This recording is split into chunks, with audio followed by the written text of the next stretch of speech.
Lu pada tahu Tatsuki Fujimoto kan? Yang karya-karyanya meliput Chainsaw Man, Look Back, Goodbye Eri, apalagi yang terkenal Fire Punch, 1721, 2226, mangaka yang go internasional. Ternyata dia tuh pertama kali terbitin terbitin manganya itu di salah satu majalah Jepang dari umur 17 tahun, dan itu berarti dia masih ada di high school, masih ada di SMA. Itu bagi gue kayak gila banget, dan sekarang dia umurnya masih 33 tahun, which is a very young age, dimana dia udah succeed. Gue melihat dia itu kayak orang yang udah sukses gitu, cerminan orang yang udah sukses, dimana karyanya dibaca semua orang di seluruh dunia, terus berhasil bikin dunianya sendiri dan bikin orang turut masuk ke dalam dunianya itu melalui cerita-ceritanya. And it was very crazy for me because I feel like kita dari dulu dikasih tahu kalau misalnya untuk bisa sukses dalam hidup itu harus berpengalaman, itu harus merasakan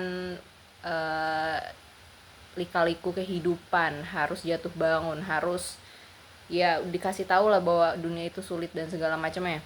Tapi gue rasa kehebatan dan kesuksesan atau misalkan imajinasi yang datang gitu ya bagi seorang seniman terutama, itu nggak hanya bisa datang dari pengalaman aja. Kalau misalnya kita ngelihat dari kisahnya Fujimoto, kayak dia udah mulai dari such a young age, dan itu bukan berarti dia udah nge-explore banyak hal di dunia, dan itu bisa dia dapat kayak informasi-informasi dan imajinasinya yang sedemikian ganas dan liarnya itu dari buku-buku yang dia baca, dari manga-manga yang dia baca, dan juga dari dirinya sendiri. Sebenarnya menurut gue itu adalah satu aspek yang paling penting, kayak lu melihat ke dalam diri lu sendiri, karena the more personal, the more it's universal. Gue pernah dengar quotes itu dari internet, kayak ternyata jawaban dari segala hal yang mau lu cari itu kadang-kadang ada di dalam diri lu sendiri. Dan itu hal yang paling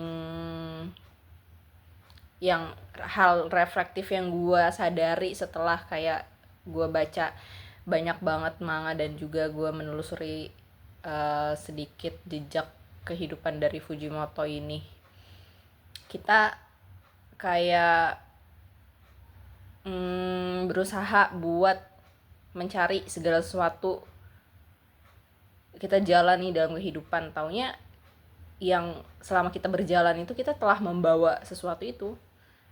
Terus nanti kayak hal-hal eksternal di luar kehidupan ini kan itu juga kita sendiri yang mengolahnya ya, jadi apa gitu kan. Jadi kayak hal eksternal mau apapun bentuknya itu nggak akan ada dampak signifikannya kalau misalnya kita nggak punya sesuatu di dalam diri kita buat mengolah apa yang ada di luar itu. So kembali lagi itu semuanya ada di dalam diri kita. Jadi kayak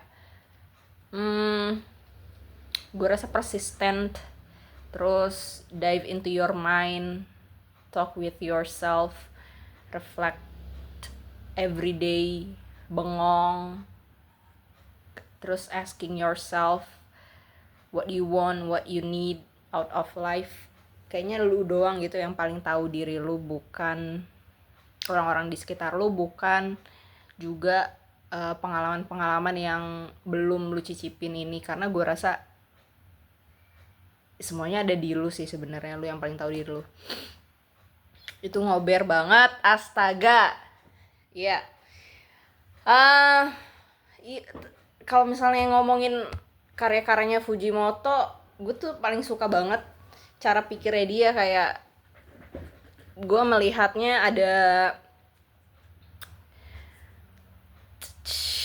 cara berpikirnya tuh, kalau misalnya ada namanya filsuf Deleuze dan Guattari, dia itu bikin konsep yang namanya skizoanalisis. Nah menurut gue cara berpikirnya Fujimoto ini skizofrenik, bukan dalam artian medis yang kita tahu skizofrenia dan segala macam, tapi dia itu berpikirnya apa ya, lompat-lompat, fragmented, dia mendobrak batasan normal, terus dia menciptakan alirannya mengalir keluar dari batas-batas itu gitu.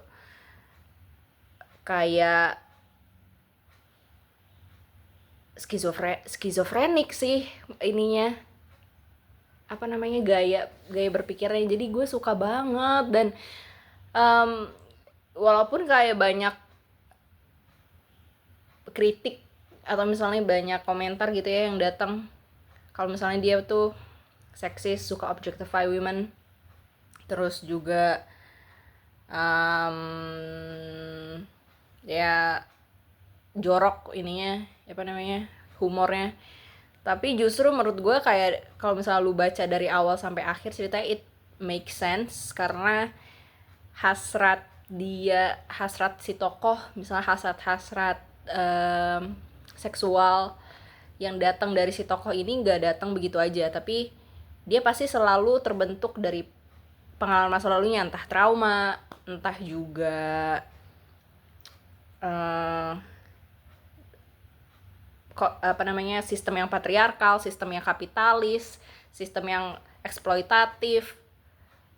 Dan kayak gue rasa di situ justru Fujimoto malah pengen membedah itunya, bukan buat secara sengaja nunjukin bahwa kita can objectify women, tapi kayak it was some kind of sarcasm, dark humor yang juga ngekupas bias misogynistic dan segala macamnya gitu. Kayak misalnya kalau misalnya di apa namanya, di cerita Fire Punch gitu yang soldiernya, gue nanti spoiler gak?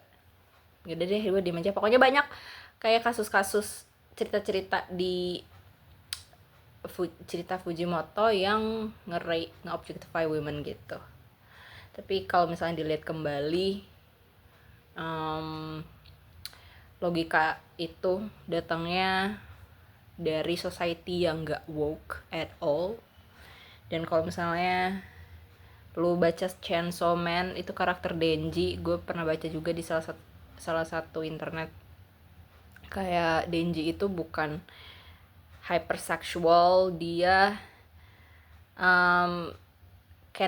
canonically hates men, and dia itu loves women more. Itu lucu dah cara pandangnya menurut gue, tapi gue setuju kayak gitu.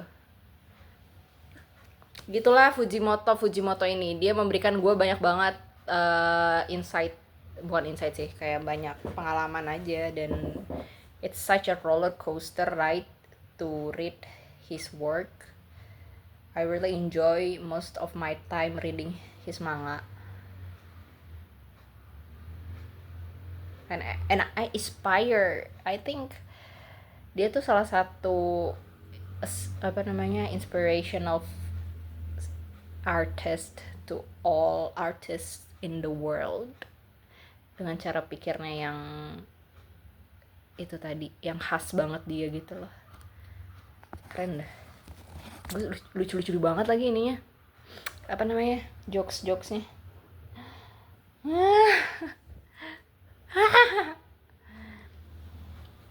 Aduh, gue ngobrol udah 8 menit. Apa gue matiin aja? Tapi kayak gue masih mau ngomong dikit.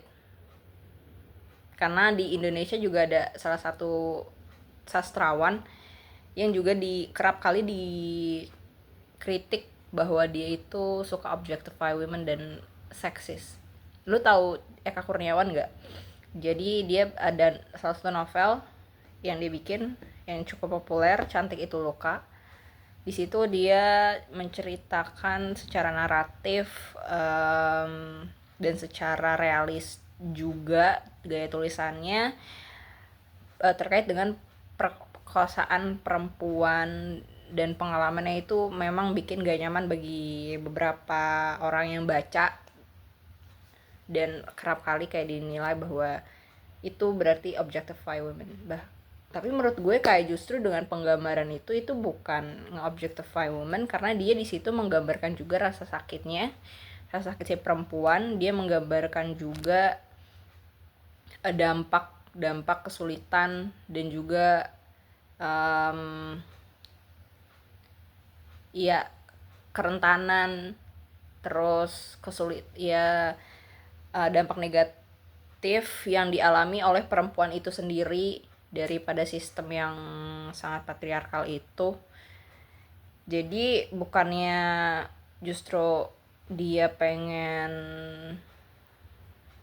bukannya itu adalah pandangan daripada penulisnya sendiri bahwa dia punya pandangan seksis dan objectified terhadap women, tapi justru pengen ngebongkar logika patriarkal itu, kayak ngasih tahu bahwasanya di masa kolonialisme ini yang terjadi, dan seringkali perempuan dijadikan objek semata, dijadikan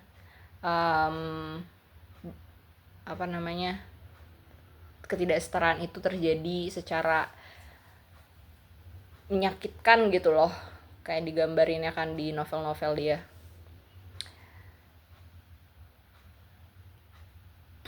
Kayak kadang tuh kalau misalnya ada diskursus terkait Eka Kurniawan seksis, gue tuh bingung sih.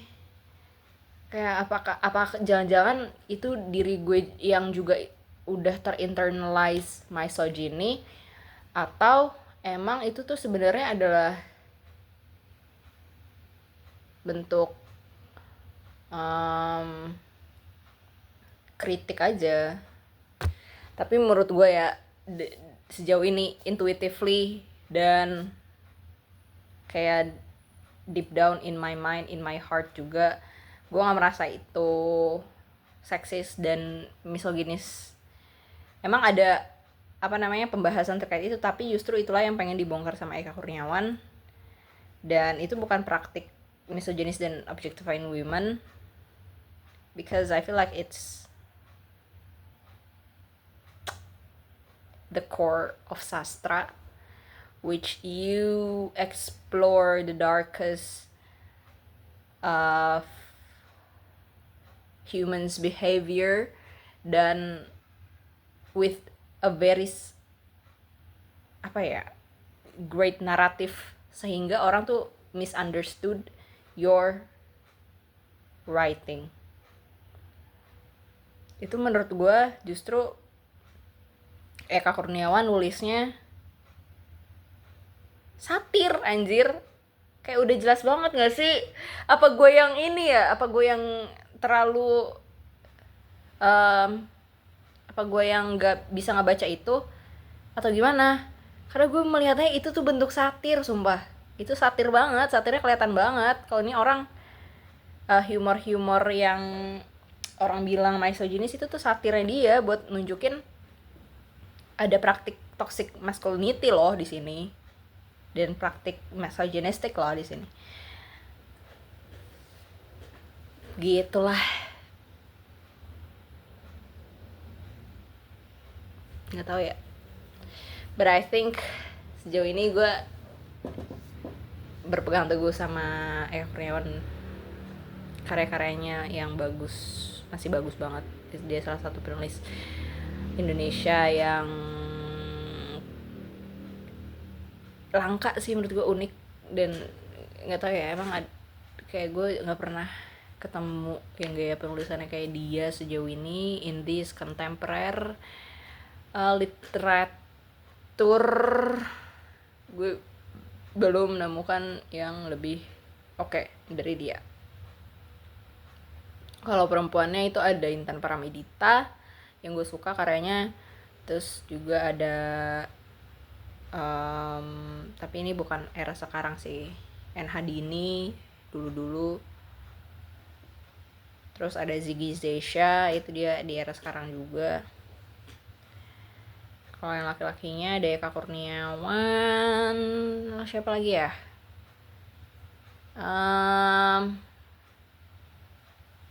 Seno Gumira, Aji Dharma, lumayan sih. Main gue baca. Sama apa lagi ya? Tahu